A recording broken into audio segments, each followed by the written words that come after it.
For nearly half a century, people in Mason Hollow watched Caleb Rusk do the same strange thing every morning.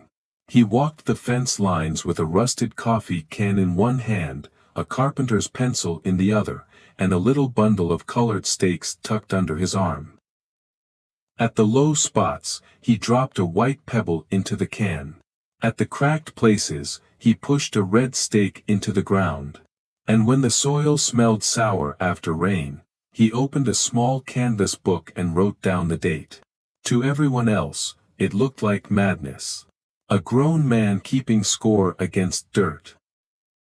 Children laughed at him from the road. Neighbors shook their heads from pickup windows. Men at the feed store said Caleb had bought too much bad land and never quite recovered from the embarrassment. Because years earlier, Caleb had spent nearly everything he had on 47 acres of stony ridge north of town. The place was rough, ugly, and hard on equipment. Plows bounced off limestone. Fence posts had to be drilled in. Even the grass came up thin. Across the county road, the South Meadow looked like the prize. Flat, green, easy. The kind of land men trusted because it looked gentle from a truck window. But Caleb never trusted land from a truck window. He trusted what happened to it after 3 days of rain. He trusted where the frogs appeared in March. He trusted which fence corner sagged every spring, which ditch ran cold in August, and which patch of grass stayed bright when the rest of the valley burned brown. For 46 years, he kept those notes, not because anyone asked him to, because the ground kept changing, and Caleb was the only one still watching. Then the project came. A private energy company announced it wanted to build an $84 million battery storage facility in Mason Hollow. County leaders called it the biggest investment the valley had ever seen. New tax revenue, new jobs, new roads. A chance, they said, to put Mason Hollow on the map. The company wanted the South Meadow. 300 flat acres, close to the highway, close to the substation, clean enough on paper that the engineers marked it as the obvious choice. When the land sale meeting opened at the county hall, the room filled before sunset. Farmers stood along the walls. Bankers sat in the front row. Reporters set their cameras near the aisle. And near the back door, Caleb Rusk stood quietly with his canvas book under one arm and his rusted coffee can hanging from 2 fingers. Most people noticed him only long enough to smirk. Then the company representative stood up. His name was Warren Pike, and he spoke like a man who believed a printed report could settle anything. He described the surveys, the financing, the construction window, the number of battery units, the millions already committed. And when he finished, the room broke into applause. That was when Caleb walked to the front, not quickly, not dramatically. Just one slow step at a time, until he stood beside the polished table where Warren Pike had spread his maps. Caleb pointed to the South Meadow. "Don't build there," he said. The room went quiet for half a second.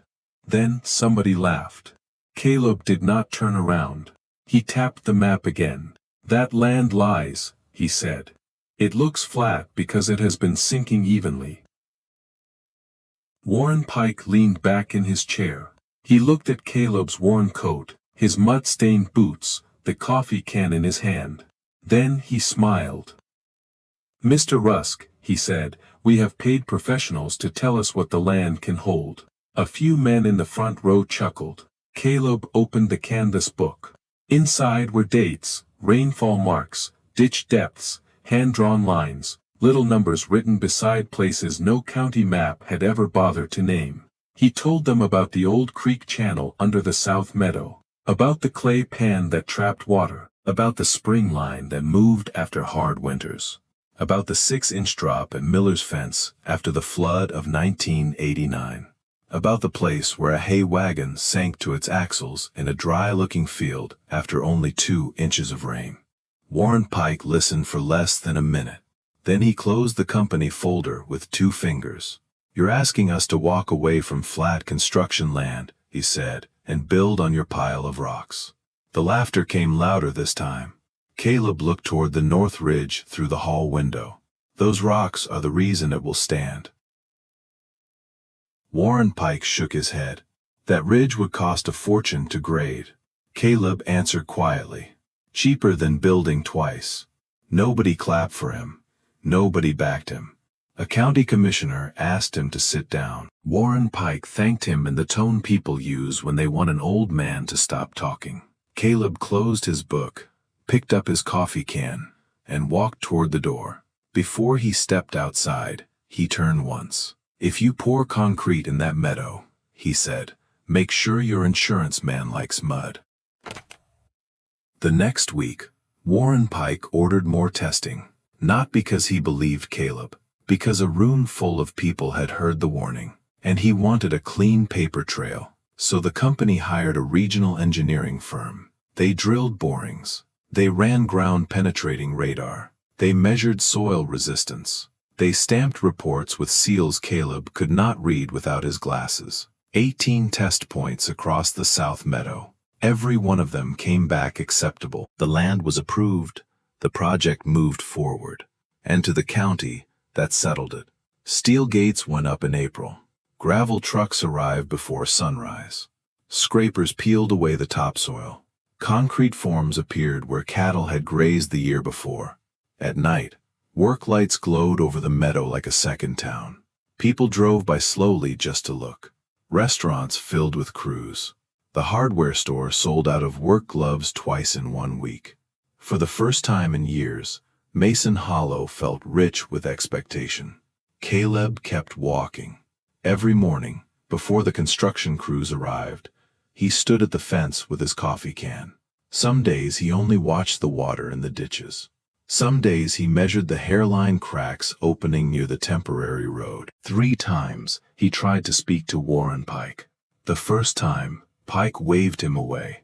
The second time, Pike told security not to let him inside the gate.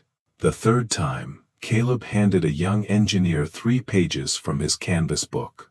The young man read them politely, folded them once, and later left them on the dashboard of a company truck. When Caleb returned again, Pike had lost patience. He stepped out from behind a row of parked SUVs and pointed toward the road. "One more disruption," he said, "and I'll have you charged." Caleb looked past him at the meadow.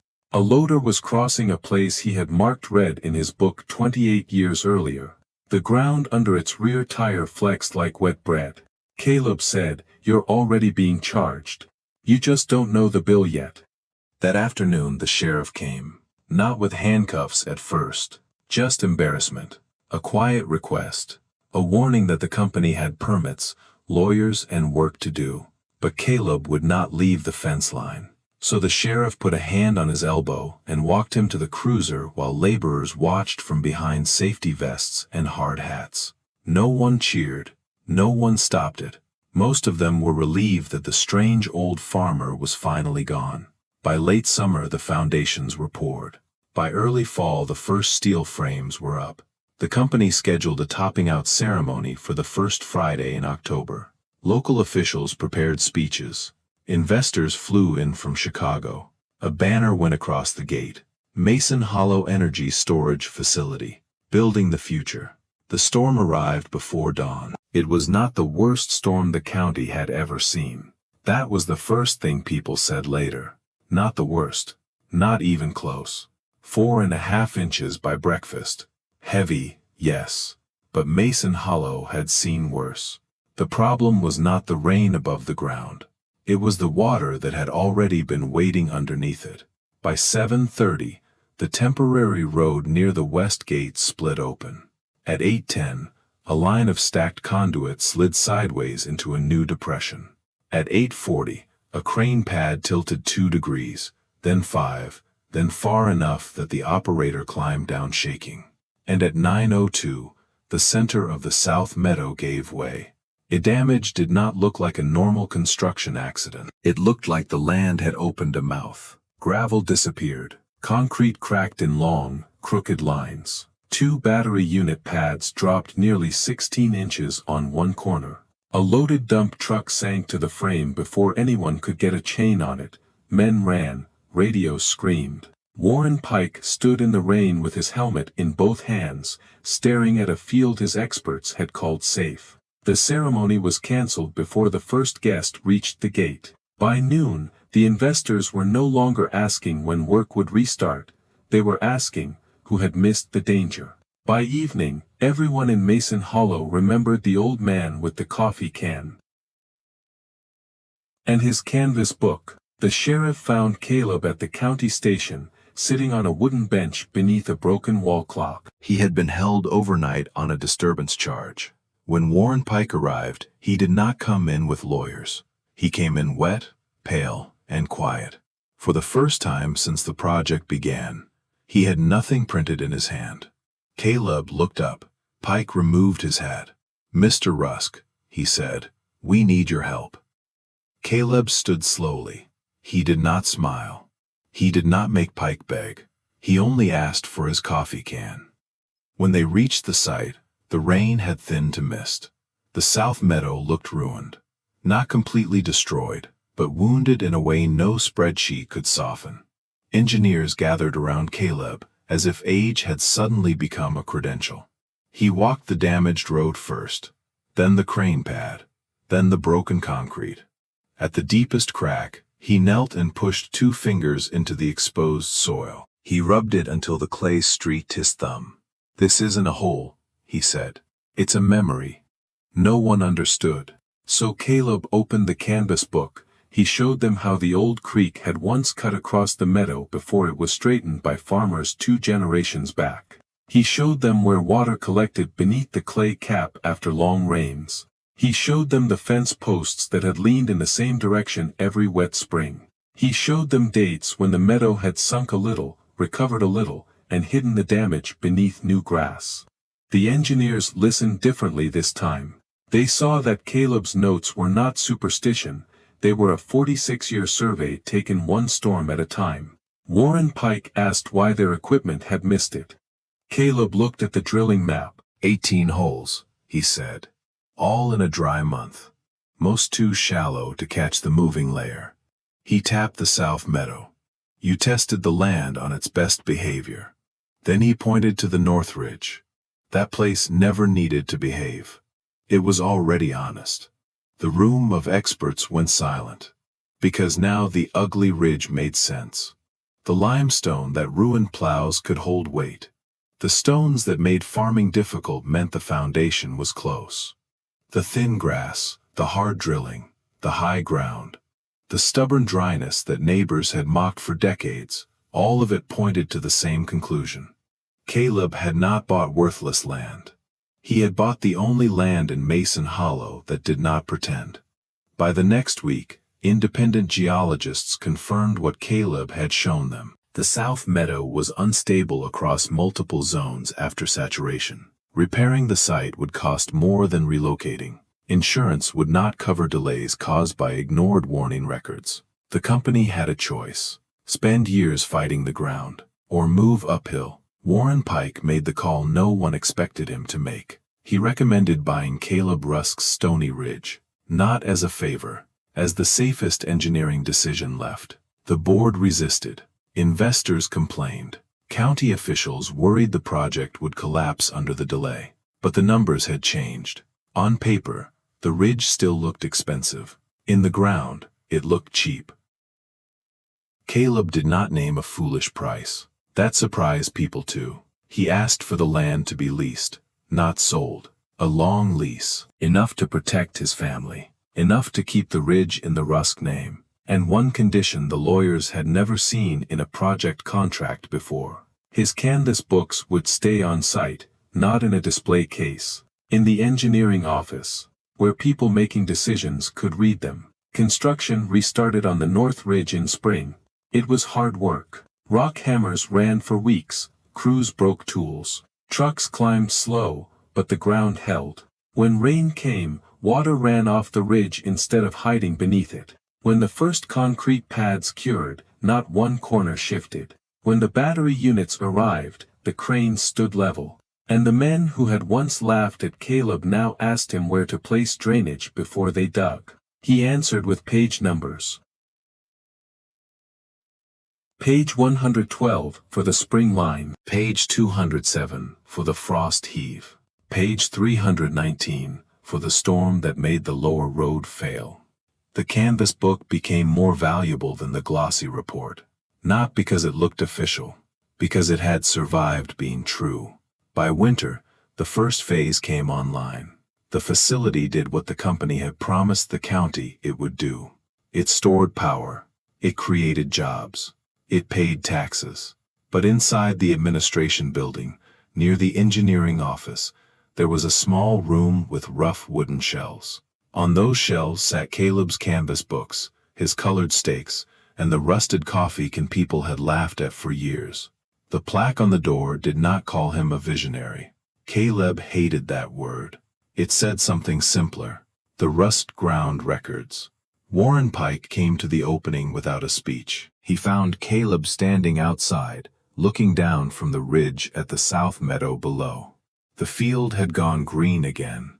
From a distance, it still looked perfect. Pike followed Caleb's eyes. "I thought I knew what safe looked like," he said. Caleb kept his hands in his coat pockets. "Most people do," he answered.